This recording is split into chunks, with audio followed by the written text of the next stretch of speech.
Okay, so here it is, the much awaited Nikon D850, a 46 megapixel behemoth, or I guess an average type prosumer or professional camera. So yeah, this was a much awaited Nikon camera, probably the hottest camera of this year, 2017.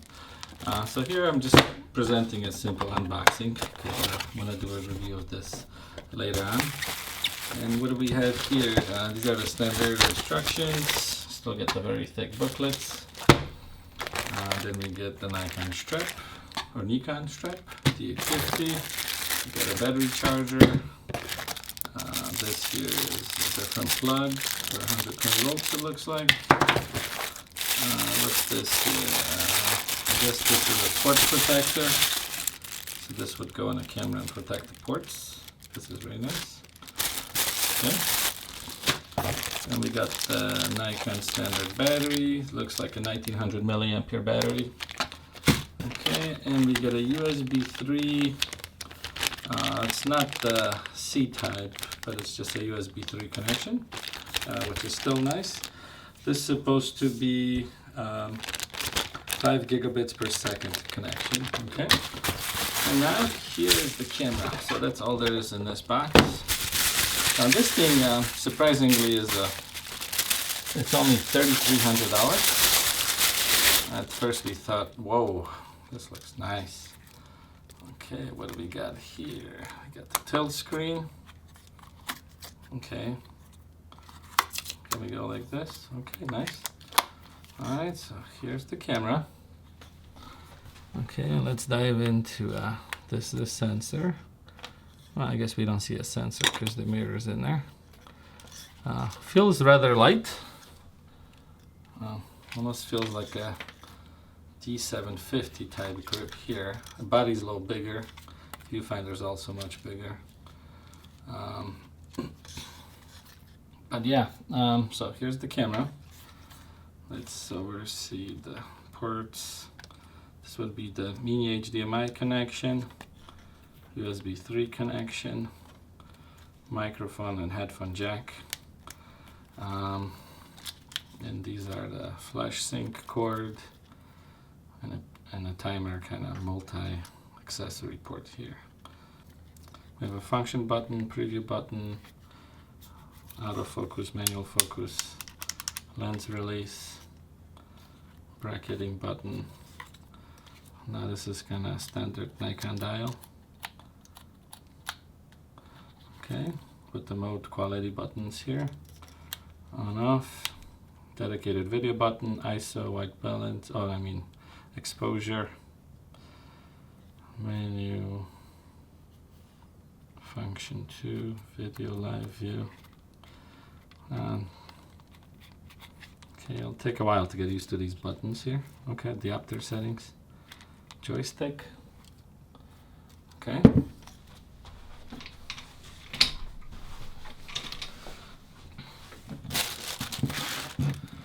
So this here is 46 megapixels, full frame, with the backside illuminated sensor. ISO settings from 64 all the way up to 25,000. Nikon F lens mount. Now we have a tilting screen, 3.2 inches in diagonal, with 2.4 million dots. It should be very nice.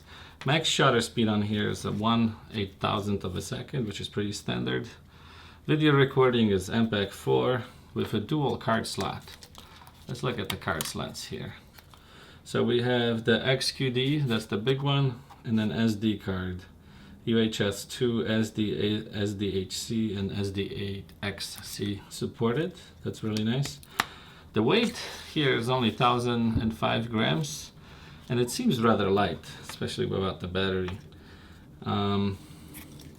Sadly, probably the thing that it should have, and it doesn't, is the GPS sensor.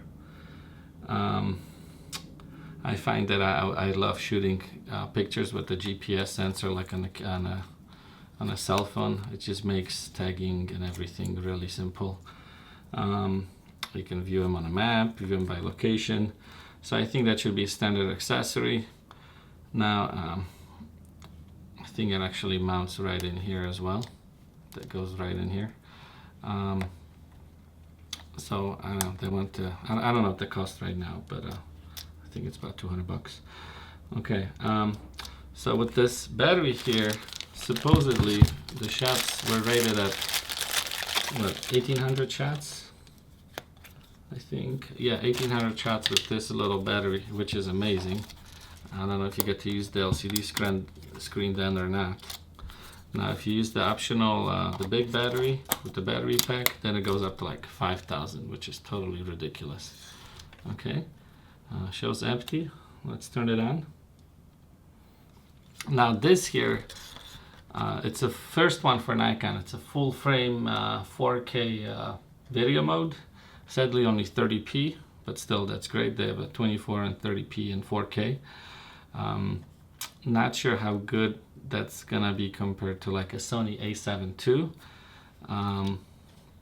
but for sure it has a Canon Mark IV 5D Mark IV beat. So this camera not only beats Canon 5D Mark IV in price, megapixels, performance, but also in 4K video. So if you're starting out, you haven't invested heavily into any other lenses, I think this would be the best camera there is for around $3,500 or under. This would be definitely the camera to get in 2017. Okay, so also this here, the snap bridge, that's supposed to work really well, transferring almost seamlessly the shots you take into a smartphone or into an iPad for you to share later. Okay, now let's see, we turn it on. Now we can access menu. This is supposed to be a full touch screen. That's pretty nice. Okay, seems very responsive. Now each one of these, compared to old models of Nikon, so many more features. I wish sometimes they did like what Apple does, give you like a super easy mode for beginners. But then again, I don't think any beginner would spend $3,500, $3,300 on this type of a camera and not want to learn it. Okay, so we have some picture controls. That's cool. Edit, custom settings. Reset all settings. Wow.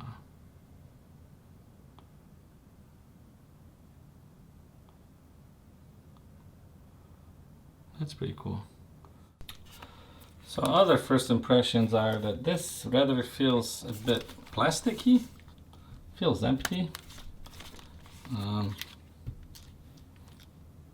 don't know. It's seems like the specs and everything, and I guess the picture quality is going to be amazing. But I want to say that the Nikon D5 is way nicer to hold, and it's just the full body, and you just feel like you have a really hefty camera.